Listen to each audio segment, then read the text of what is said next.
Hello, brothers and sisters. Peace of God be with you. Today's subject is Noah's flood. Did it really happen? Do we have proof or not?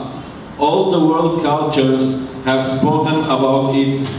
Every culture says it rained, and they tell the same story. Today we will scientifically examine what happened. Did the flood happen? Do we have scientific proof? And how it happened? The most important, how it happened. It rained or something else happened? We will start our search, and at the end you can ask your questions, and I will try to answer by God's permission.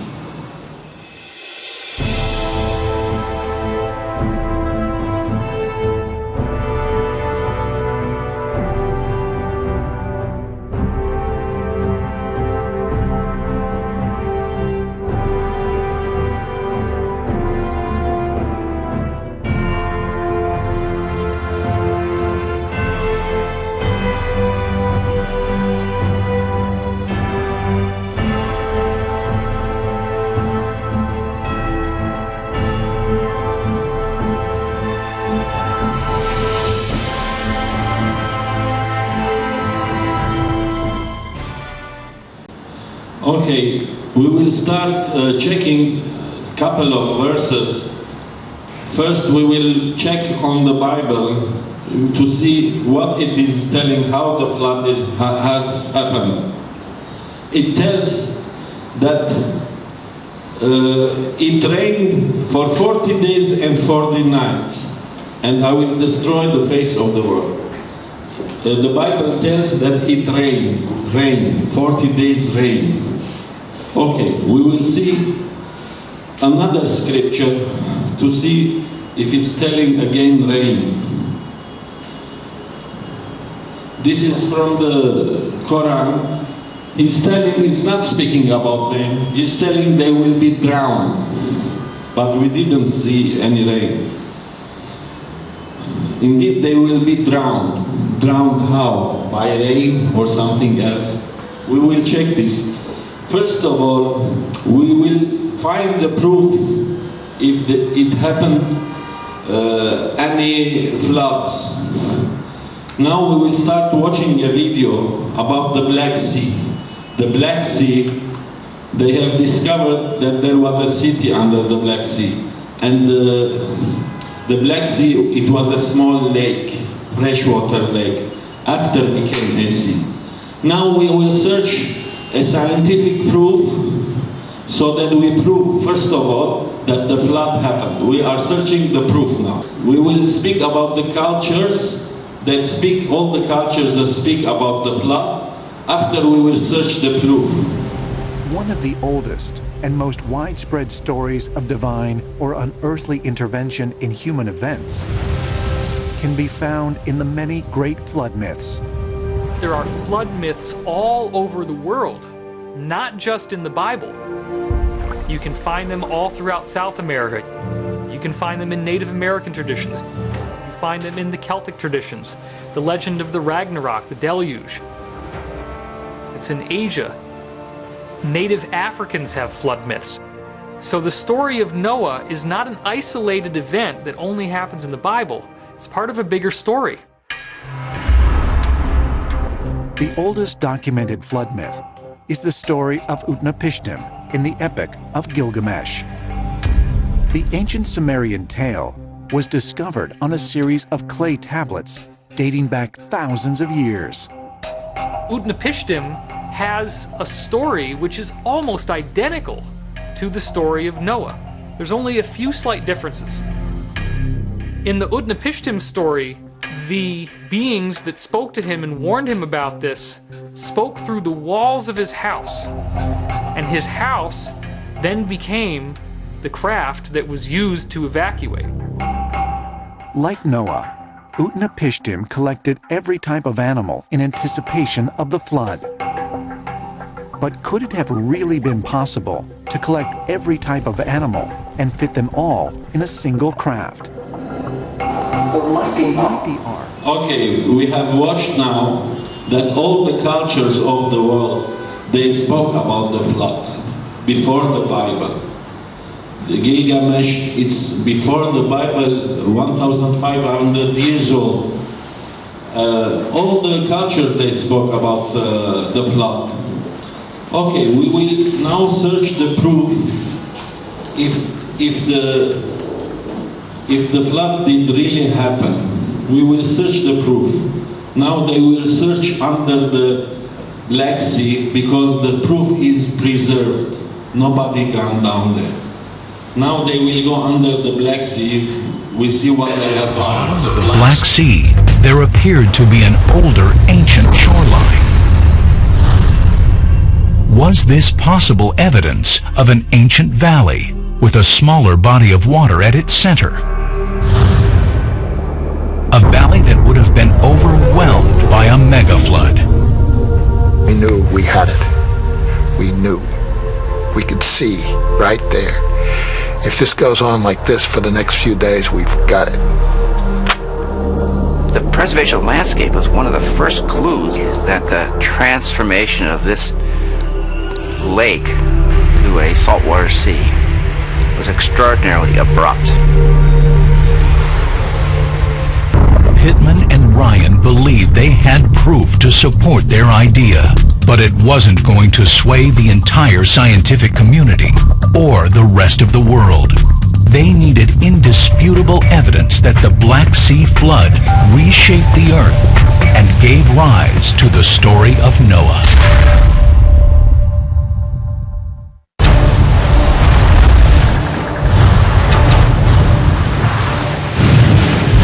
The Bible tells the story of Noah and a great flood that swept over the earth. The Sumerians, the Greeks, the Romans, the Babylonians. All these ancient civilizations also tell of a flood so devastating it rocked the foundations of mankind. Could these ancient flood legends have been based on fact? One event that changed history. Columbia University geologists Walter Pittman and William Ryan believe that a massive flood 8,000 years ago created the 100... Look, this was the Black Sea. It was a lake. After it happened, the sea, Black Sea. Just to explain. 70,000 square mile Black Sea, and scattered a large portion of the Earth's population at a time when civilization was just beginning to take shape. This idea was driven by an assumption that flood myths like that in the Bible or like those of Mesopotamia may have some basis in reality. Almost every group of people in the world has a flood legend. While on an expedition in 1993, sonar images revealed the possibility that the shoreline of an ancient lake lies at the bottom of the Black Sea, suggesting this massive body of water may once have been much smaller. The landscape changed. You can imagine a lake suddenly increased its size by another 30%. But they needed hard evidence that this was the site of a catastrophic flood, one myths are made of. They believe the evidence is buried deep beneath the sea. They collected sediment from below the sea floor, penetrating into thousands of years of geological history. We extracted from that pipe the sediment core.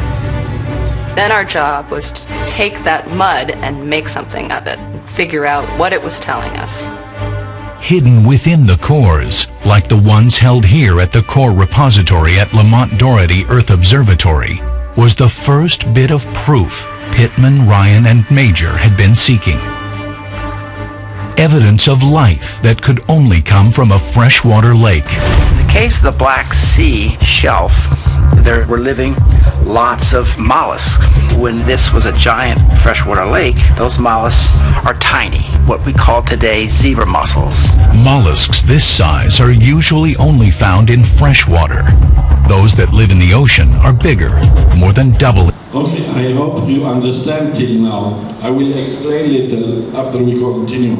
When they drilled under the Black Sea, they removed this small, beneath, very deep, they found the mollusk. It's very small. It's only freshwater mollusk. After upper the ground, they found the bigger freshwater. This is proof that before it was freshwater, after it became seawater. This is proof because the two, they cannot live together. Below, too much deep, the small mollusk, and the upper is the big mollusk, which is the seawater. This is proof. In size. Other cores taken from the sea floor revealed further evidence that the freshwater lake and valley had been flooded. Proof of plant life. To find roots of plants in sediment means that. Okay, this is another proof that this was plants. It was on the surface and it had plants. After it came another sediment with seawater mollusk. But here is the freshwater mollusk, and there are plants. They were exposed. That surface, that area was exposed to the air, was not underwater. Other cores also suggested this ancient lake may have been flooded suddenly by an influx of seawater. We could see in the sediments the shells of ancient life and recognize in the bottom of the cylinder shells of creatures that only lived in freshwater lakes. In the upper part of the cylinder, the shells of those that then colonized the new saltwater sea and found the transition between the two. You see the transition? This was before, after the flood. Here is the freshwater mollusk. Here the saltwater mollusk. Here there was plants, here there is this is proof that it wasn't, it didn't exist, the Black Sea we know today. It's extraordinarily abrupt. Core after core after core. Too much core. The sediments came a change in these clams and mussels that lived there and told us immediately, okay, this was a lake. And this is marine. Okay, you see? This was the lake and this is a marine. This is proof that a flood happened. This is positive proof. They will examine now another video that the time they will carbon date each one of them, it's at the same time, 7,000 BC. Not after thousands of years happened this. These mollusks are at the same time they are there, at 7,000 BC. And it happened suddenly. There is another proof.